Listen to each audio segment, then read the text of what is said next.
Não tem problema você fracassar. O problema é você não aprender com aquele fracasso.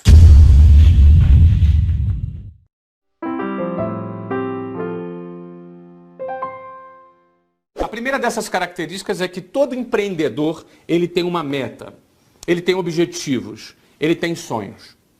Sem exceção, todo empreendedor, se a pessoa não tem meta, não tem objetivo ou não tem sonhos, você pode ter certeza, essa pessoa não é uma pessoa empreendedora. Segunda característica que tem um empreendedor é que ele tem a coragem de assumir riscos. Nós vivemos numa sociedade onde o culto à estabilidade ela é muito difundida, muito difundido esse culto à estabilidade. A estabilidade ela é uma sensação fictícia. Às vezes você tem uma vida estável, vem um terremoto, vem uma catástrofe natural, não é? Vem uma morte na família. Nós não temos controle sobre tudo que acontece ao nosso redor. Por isso a estabilidade ela não existe. Então, num cenário onde as pessoas buscam um ambiente mais seguro, isso não colabora para essa segunda característica de um empreendedor, é que ele precisa ter coragem de correr riscos. A terceira característica de um empreendedor, ele trabalha duro para concretizar o projeto dele. O empreendedor é aquele cara que é o primeiro a chegar e que é o último a sair. Ele não trabalha por horário, ele não trabalha porque isso é feriado, fim de semana. O empreendedor trabalha focado em sua meta, focado em seu objetivo.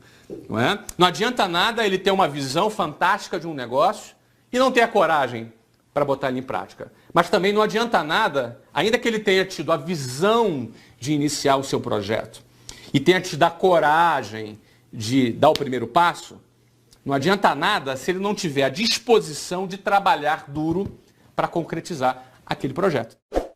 Uma das primeiras escolhas que é importante se fazer é escolher os nossos amigos.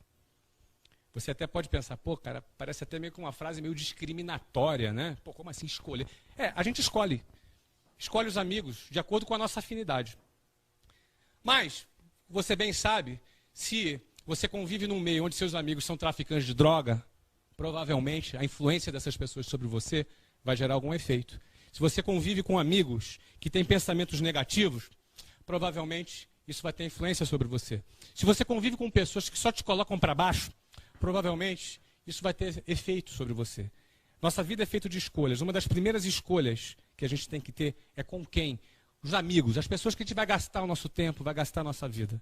As pessoas acabam criando o hábito. Reclamam por tudo. Reclamam porque está chovendo, reclamam porque está sol. É como se reclamar estivesse na moda. O grande problema é que quem quer crescer profissionalmente, quem quer ser um líder e tem esse hábito, dificilmente vai conseguir ser bem-sucedido na sua profissão, porque reclamação pega. É uma coisa contagiosa. Se você quer ter uma equipe, montar uma equipe, com certeza, se você for um reclamão, um murmurador, uma hiena que fica, ó dia, ó azar, com certeza você vai formar um monte de filhotinho de hiena. Reclamam por coisas que deram erradas, acidentes de percurso.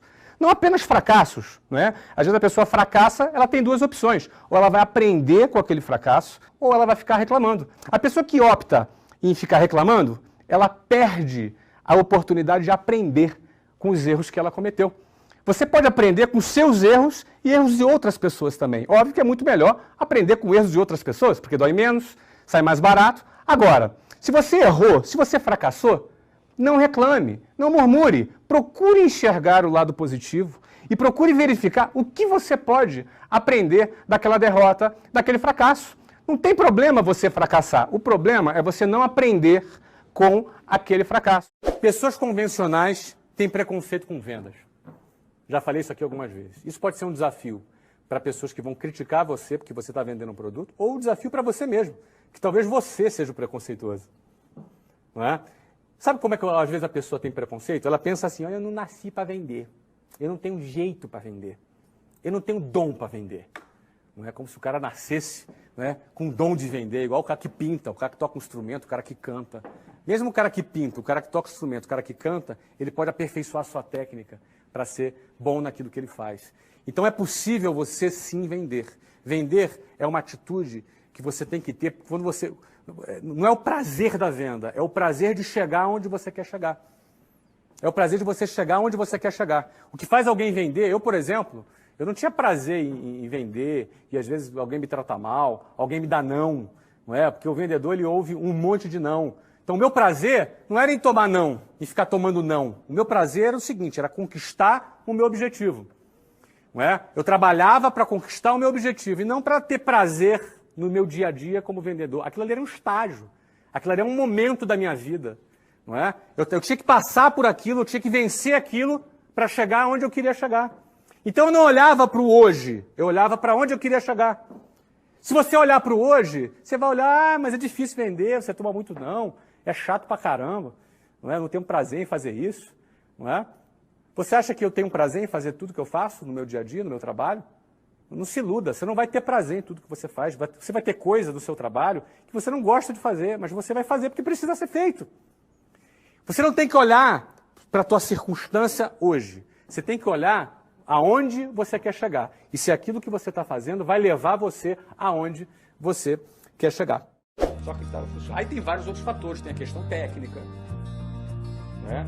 Tem a própria resiliência da pessoa, porque se eu disser para você que eu vou ter que levar 100 fracassos para ter o meu primeiro sucesso, meu cérebro até compreende essa estatística de conversão. Porém, a pergunta é, será que eu vou aguentar passar pelos 100 fracassos?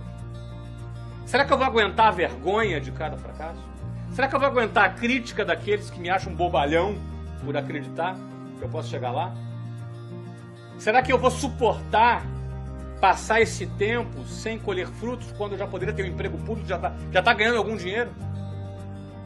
Será que eu vou aguentar o desprezo da família pelas minhas escolhas? A crítica dos meus amigos?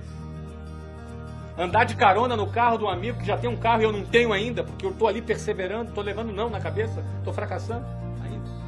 Será que eu vou conseguir sobreviver a esse período de provação até chegar lá? Porque todo mundo enxerga a hora que o cara chega. Ninguém enxerga as quedas dele. Ninguém enxerga os nãos que ele levou. Ninguém enxerga as dificuldades que ele passou. Ele só enxerga o quê? Pô, aquele lá é o cara. Aquilo que eu falei, não é o cara. Todo mundo tem desejo de crescer. Todo mundo tem um sonho de acontecer, de explodir e de que em algum momento a sua hora chegue. Agora, é importante saber o seguinte, crescer dói, crescimento dói. Dói em vários sentidos. Se você for pensar do ponto de vista biológico, uma criança quando está em processo de crescimento é muito comum ela acordar com dores nas pernas. Por quê? Porque seus ossos estão crescendo e crescer dói. Agora, quando a pessoa também está num processo de crescimento profissional, essa metáfora serve perfeitamente. Crescer dói também. Porque você vai deixar de fazer aquilo que você domina, que você está acostumado a fazer, para passar a assumir novos desafios. E quando você assumir novos desafios, isso te gera um desconforto, te gera uma certa dor. Te gera, de certa forma, você ter que lidar com rotinas, lidar com situações que você não está acostumado. Isso gera esse desconforto. Crescer dói. Na realidade, a crise, parece clichê isso, mas a crise é o melhor momento para quem está embaixo. Aí alguém pode dizer, pô, que estranho isso. Porque o que acontece? Se tudo fica como está, ou seja, se tudo permanece estável, é bom para quem está no topo. Quem está embaixo precisa da instabilidade para ter a chance de subir. Então eu costumo dizer que a crise é o momento, é a hora da verdade. É o momento que as cartas são redistribuídas no jogo. E é o momento onde você pode ter a chance de trocar de lugar e o dinheiro muda de mão. Quantos quebram na crise? O dinheiro muda de mão no meio da crise. E aliás, foi quando o dólar bateu 4,15 no final de 2015, foi quando eu aproveitei a oportunidade de recomprar o WhatsApp, que foi uma empresa que eu vendi 3 anos antes, e que durante esse período nós estamos adquirindo outras redes e construindo uma rede ainda maior do que aquela que a gente tinha antes. Isso acontece porque a gente está na crise.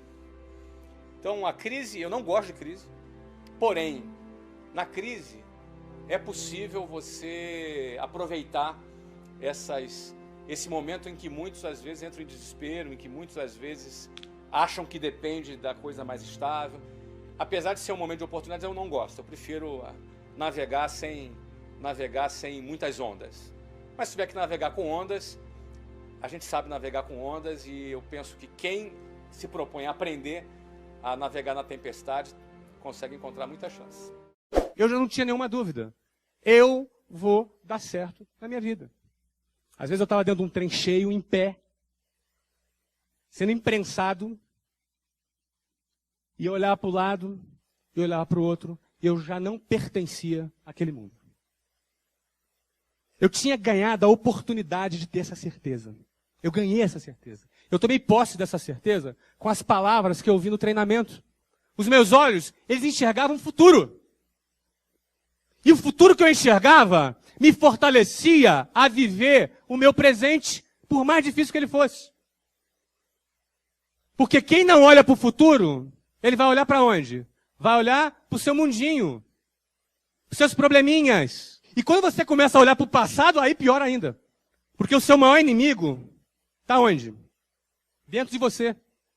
Isso é uma realidade que determina as pessoas sucumbirem no seu fracasso. E que diferencia aquelas pessoas que tomam posse. Não precisa ouvir nada pirotécnico, não. Ó, você pode. A pessoa, eu posso? Pô, ninguém nunca me disse isso. Então eu posso. Eu sei que muitos aqui não acreditam. Você tem dúvida se isso é para você. Você fica dando aquela desculpa, isso não é da minha área. Sucesso não tem área, cara. A área que eu optei para a minha vida, e o que eu aconselho você optar para a sua, é sucesso. Faz sentido para mim, e por isso a gente investe isso tudo aqui, quando você acredita que você pode. Do contrário, isso aqui não vale nada. Se você sai daqui sem acreditar em você, não valeu de nada. Agora, se um acreditar, todo investimento valeu. Faz de conta que você recebeu hoje um cheque de 10 milhões de dólares. Faz de conta. Esse cheque está predatado para daqui a 3 anos. Eu te faço uma pergunta. Você é milionário hoje ou daqui a 3 anos? Hoje ou daqui a 3 anos? Você é milionário hoje. Ó, não importa se seu nome está no SPC, você é milionário. Não importa se você vai sair daqui e vai pegar um busão lá para a Vila São João. Não importa. Não importa se tem cobrador batendo na porta da sua casa. Você é o quê? Milionário. E se você tem essa certeza, você começa a se comportar como tal. Você começa a estar confiante como tal. Aquela ansiedade que você tinha, meu Deus, e agora? Você já não tem mais. Sabe por quê? Você pensa assim, isso é o quê? Provisório. Isso é provisório. Isso vai passar.